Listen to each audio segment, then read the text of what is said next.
So there are two groups of people that I want to talk to in this video.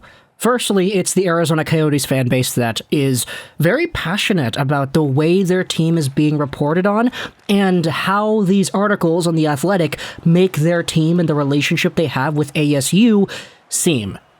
Secondly, I want to talk to the entire rest of the hockey world that is not an Arizona fan and is just kind of looking at this for the memes and talking about how pathetic the Arizona Coyotes are. There are indeed two conversations that we can be having here, so I'll try my best to go out there and talk about both perspectives right here. Because sure, when you take a look at what's going on with the Arizona Coyotes, at first glance, it might seem really bad, all the stuff that they're going through and all the stuff that's being reported by Katie Strang and Sean Shapiro on The Athletic. This is the latest article on the site. Coyotes' agreement with ASU includes a good behavior clause for the team and its owner. Now, if you're out of the loop, you don't know what's going on here, why are we talking about Arizona? Well, it's because the team has relocated from their old arena. There was the entire controversy going around saying that they didn't pay $1.3 million owed in taxes to the building, and while that may not be the entire reason why they're not there, the fact is it's one of the controversies that has been brought up, and they're no longer going to be at Gila River Arena as a result. You then had yourselves the news in January of this year that the Coyotes were going to Arizona State University to use their 5,000-seat arena as a temporary home for the next few years. Now, this is somewhat of a problem because NHL teams normally have arenas that have capacities that are upwards of 16, 17, 18,000 people. So the Arizona Coyotes playing their next season or their next few seasons in front of 5,000 fans definitely does not bode well for the idea of the team making money off of seats in the building. Furthermore, you have ticket prices that have been raised up exponentially. You know the memes going around talking about how, hockey games in Tampa Bay and hockey games in Arizona are so cheap because, hey, they're not really hockey markets. You can buy tickets for an extraordinarily good price. Well, now that the Arizona Coyotes play in an arena that only houses 5,000 people, those ticket prices have gone up exponentially in order to try to compensate for the lack of capacity. So it's a lose-lose for a lot of Arizona fans that wanted to go out there and see the games because there's less of you that will be able to actually watch, and the prices are going to go up. That is just one side of the coin, though, because the entire article that was published the other day, as we said, by Katie Strang and Sean Shapiro, goes over a few other things that really make this Coyotes situation seem worse. Here's a quote posted by Scott Wheeler from the article. In-ice advertising will be a revenue source for Arizona State, and the Coyotes are not allowed to modify the look of the ice surface, including the Arizona State logo at center ice. Without reading anything else, so we're going to ignore what Craig Morgan said about this as well, this quote is terrible. Imagine that, an NHL team going out there into their brand new arena where they have, firstly, a good behavior clause, which indicates that they follow the rules that are set out to them by the arena, whatever, and they're not allowed to have their own logo at center ice when they play hockey games. This is not even going to feel like an NHL arena. It's going to feel like a college game. It's going to feel like a practice, the UBC Thunderdome, Thunderbirds Sports Center, or whatever the heck it's called. I didn't go to UBC, so don't hold it against me, but it's gonna feel like that. The Vancouver Canucks practice at UBC, and they have the UBC logos on the ice and everything. Arizona's gonna have to play their hockey games without their own logo on the ice. It's gonna have ASU's little fork on the ice instead, and you're gonna have to see a few years worth of that if you're an Arizona Coyotes fan watching these home games. And that sounds really bad out of context, right? Well, unfortunately for those in the NHL community that just like to go out there and laugh at the Arizona Coyotes, the entire situation isn't as bad as it seems. This is a follow-up tweet published by Craig Morgan, a Coyotes hockey insider for Phoenix Sports.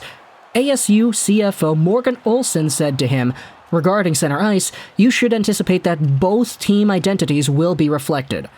All the agreement stipulates is that anything ASU puts into the ice cannot be altered by the Coyotes. So that's not that bad, right? At least there is going to be a logo there. I will say the way that it was written in The Athletic makes it seem like Arizona State University is not going to even acknowledge the Coyotes on the ice surface, but this makes a lot more sense as well, hearing that there's going to be two logos on center ice, one for the ASU Sun Devils and one for the Arizona Coyotes. That makes things a lot better in my opinion, because at the very least, you are being represented on the ice surface that you're playing on. Furthermore, this is what Sean Shapiro also said about the good behavior clause on Twitter. The Arizona Coyotes agreement with Arizona State includes a good behavior clause for the team and owner Alex Marullo to play at the new on-campus arena. That and other key elements from the ASU agreement, reporting with Katie Strang. Craig Morgan went out there and said something about the good behavior thing as well. I previously reported many of the details of the agreement of this story. As for the good behavior clause that made the headline, an ASU spokesperson confirmed that the university requests such clauses for these types of agreements. This is standard Arizona State University operations. As you were. There is a response here I wanted to read from 5 for Howling. This is the Twitter account for the SB Nation's Arizona Coyotes website. They said, I would be surprised if a good behavior clause wasn't standard for all colleges, much less the image-conscious Arizona State University. And when it comes to what a good behavior clause could even entail, my first Google search goes out there and says this: the Constitution of the United States provides that federal judges shall hold their offices during good behavior, which means that they cannot be discharged but can be impeached for misconduct. So if anybody in the Arizona Coyotes organization does a big no-no, let's say the Arizona Coyotes don't pay their $1-point-something million in building fees to the building, then the Arizona State University party has the right to say, okay, screw it, you're out. Like, you violated the good behavior clause. We don't want this kind of image representing our university and what we're doing with our partners. So, I mean, from that perspective, it makes a lot of sense now, right? Sure, on paper, it sounds pretty bad, like, oh, there's a good behavior clause between the Coyotes and the new Arizona State University arena. That kind of makes it seem like the Arizona Coyotes are in a position where they might need the clause because they're an inappropriate, misbehaving team, right? Like, no, there's a little bit of a negative connotation and a stigma that's arising from the way that this entire thing was framed, which is why I kind of understand why Arizona fans are super upset with the way this entire story has been reported. Especially since, according to Craig Morgan, he's already talked about a lot of these details in his own articles. Now, that's not me going out there and saying, oh, why are you giving all the clicks to Katie Strang and Sean Shapiro? You should be reading Morgan instead. But it's just kind of highlighting that Morgan does not report these things in a way that makes it seem a lot worse than it really is.